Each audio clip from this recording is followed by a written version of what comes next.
এটি আসলে পুরোপুরি বলা যায় এক ধরনের চমক। এখন পর্যন্ত এটি একেবারেই ডিসক্লোজ করা হয়নি, একেবারে এটি গোপনীয় রাখা হয়েছে এখন পর্যন্ত। তবে ধারণা করা হচ্ছে ডক্টর মোহাম্মদ ইউনূস যেহেতু দেশে ফিরেছেন এবং তিনি বিমানবন্দরে যখন নেমেছেন, সম্ভবত সমন্বয়কদের সঙ্গে সেখানেই অন্তর্বর্তীকালীন সরকারে কারা কারা থাকছেন সেই আলোচনাটি সেখানেই হয়ে গেছে বলে আমরা ধারণা করছি।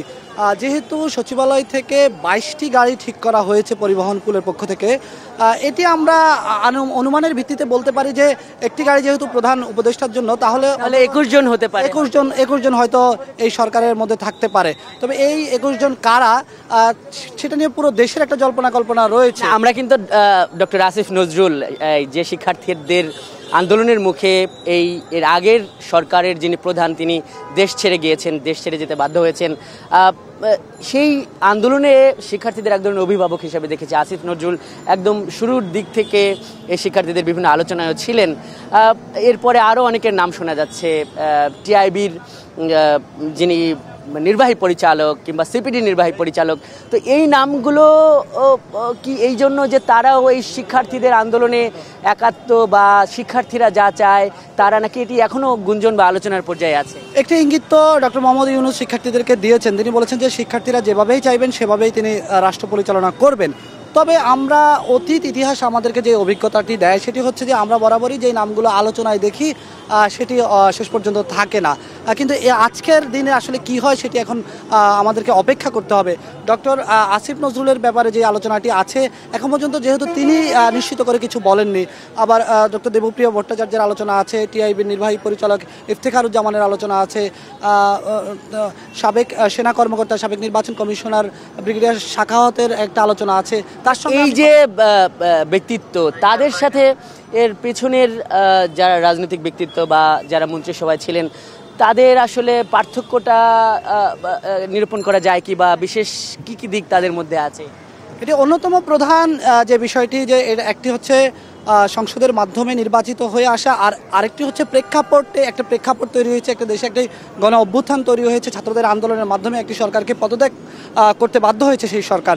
এখন এই সময় একটি অন্তর্বর্তীকালীন সরকার তারা দায়িত্ব নেবেন, এটি মোটা দাগে একেবারেই আলাদা একটি বিষয়। আমরা যদি এটি সার্বিকভাবে বিবেচনা করি তাহলে এটি 90-এর গণ অভ্যুত্থানের পর বিচারপতি শাহাবুদ্দিন যেভাবে দায়িত্ব গ্রহণ করেছিলেন সেই ধরনের একটি ব্যাপার। তবে বিচারপতি শাহাবুদ্দিন বিচারপতি থাকা অবস্থায় বা রাষ্ট্রপতি হিসাবে তিনি দায়িত্ব পালন করেছেন। এখন ডক্টর মোহাম্মদ ইউনূসকে একেবারেই সামগ্রিকভাবে সর্বজন শ্রদ্ধেয় হিসাবে নিয়ে আসা। বেলায়েত, এখানে আপনার সাথে একটা বিষয় যোগ করতে চাই যে এই উপদেষ্টা পরিষদে কারা আসছেন, এটি যেহেতু সবাই জানতে চাচ্ছে, আমরা সেগুলো নিয়ে একটু বিশ্লেষণ করছি। আপনি কি একটা বিষয় খেয়াল করেছেন যে যেদিন মানে 5 আগস্টের পর দিন এখানে কিন্তু দেশের আওয়ামী লীগ বা দেশের শীর্ষ রাজনৈতিক দলগুলো কিন্তু এখানে দাওয়াত পেয়েছিল, তারা রাষ্ট্রপতির সঙ্গে বৈঠক করেছেন। সেদিন ডক্টর আসিফ নজরুল সহ আরও কয়েকজন শিক্ষক ছিলেন, 3 জন ছাত্রকে আনা হয়েছিল। পর দিন আমরা দেখলাম এই বৈষম্য বিরোধী ছাত্র আন্দোলনের প্রায় 13 জন প্রতিনিধি এখানে আসলেন, তখনও শিক্ষকরা ছিলেন। সেইখানে যে আগের থেকে প্রধান উপদেষ্টা যিনি হবেন সেটি করা হয়েছে। এখন শিক্ষার্থীরা বলেছিল যে তারা একটা রূপরেখা দিবে, এবং জানেন যে যখন একটি সরকার গঠিত হয় তার শীর্ষে যে থাকে তার মতামত কিন্তু অনেক বেশি গুরুত্বপূর্ণ। তো আজকে যে আমরা দেখলাম যে উনি যখন বাংলাদেশের মাটিতে অবতরণ করলেন, তার আশপাশে আমরা শুধু শিক্ষার্থীদের দেখেছি। 3 বাহিনী প্রধান যে স্বাগত জানানোর পর আমরা বিমানবন্দরে তার যে সংবাদ সম্মেলনটি দেখলাম শিক্ষার্থীদের।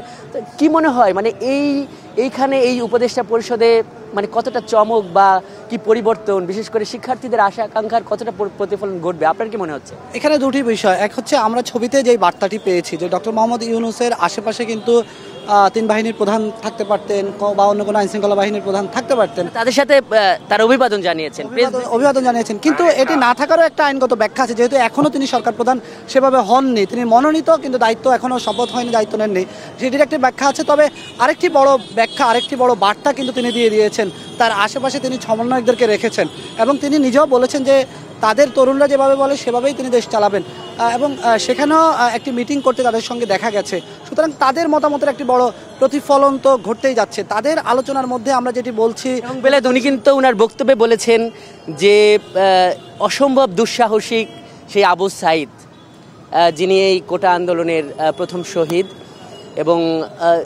তার এই পুলিশের গুলিতে মৃত্যুর পরে কিন্তু এই আন্দোলন বেগবান হয়।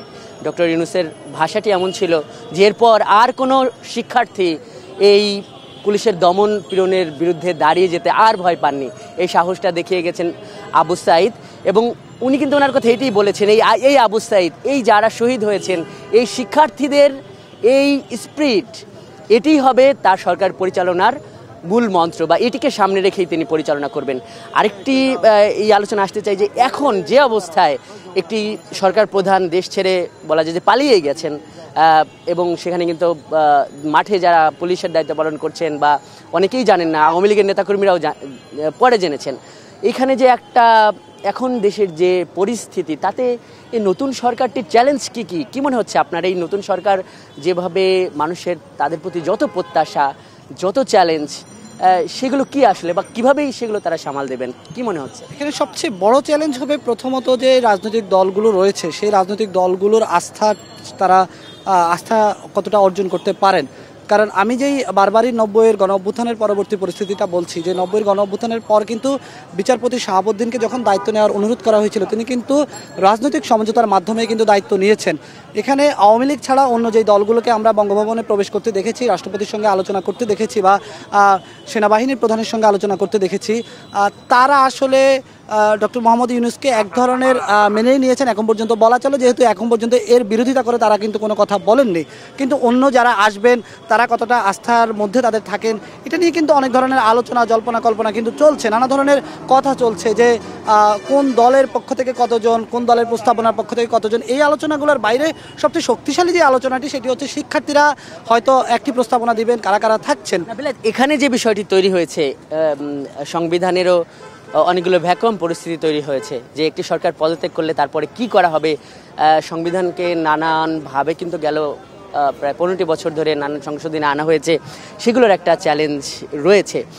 এইখানে যেটি বলতে চাই যে এখন একটি সরকার প্রধান এই চলে যাবার পর একটা দেশের যে আইন শৃঙ্খলা পরিস্থিতির যে একটা সংকট তৈরি হয়েছে, সমগ্র দেশব্যাপী কিন্তু কোনো থানায় কিন্তু কোনো আইন শৃঙ্খলা রক্ষা বাহিনী নেই, এবং বিশেষ করে রাজনৈতিক যে রেষারেষির তারও একটা সুযোগ আমরা বিভিন্ন জায়গায় দেখছি।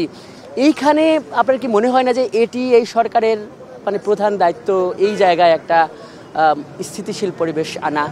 হ্যাঁ, প্রথমত সরকারের তো অবশ্যই প্রধান দায়িত্ব আইনশৃঙ্খলা পরিবেশটাকে নিয়ন্ত্রণ করা, কারণ নানা ধরনের বিচ্ছিন্ন কথা আমরা শুনতে পাচ্ছি, নানা ধরনের আইনশৃঙ্খলা অবনতির কথা আমরা শুনতে পাচ্ছি। সেই জায়গা থেকে নতুন সরকারের প্রধান দায়িত্বই হবে আসলে আইনশৃঙ্খলা পরিস্থিতি ঠিক করা। আপনি জানেন যে এখন পর্যন্ত আমরা রাজধানী ঢাকাতে যে পরিবেশ পরিস্থিতিটা দেখছি, বেশিরভাগ মোড়ে শিক্ষার্থীরা দাঁড়িয়ে ট্রাফিক পুলিশের দায়িত্ব পালন করছে, তারা ট্রাফিকিং করছে।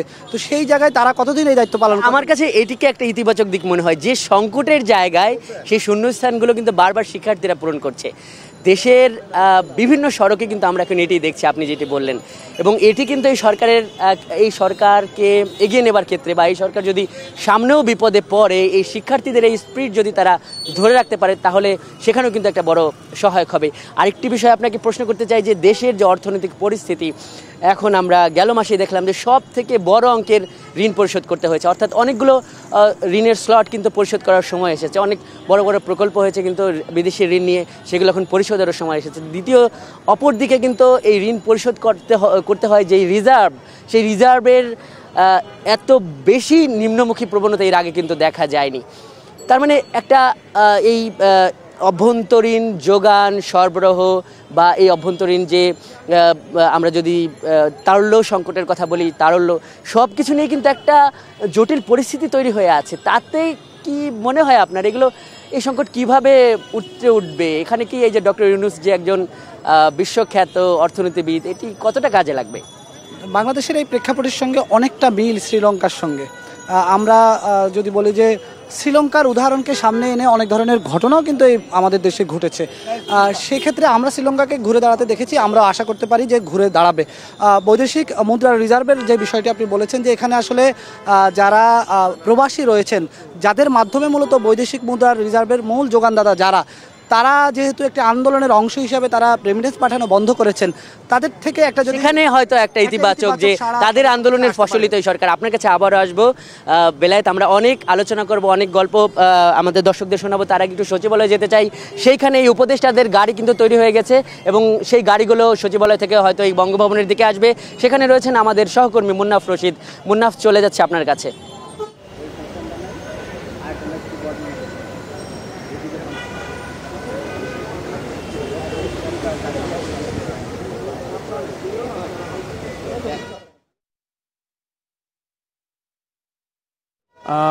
মূলত যে গাড়িগুলো প্রস্তুত করা হয়েছে সেই গাড়িগুলো কিন্তু সরকারি যে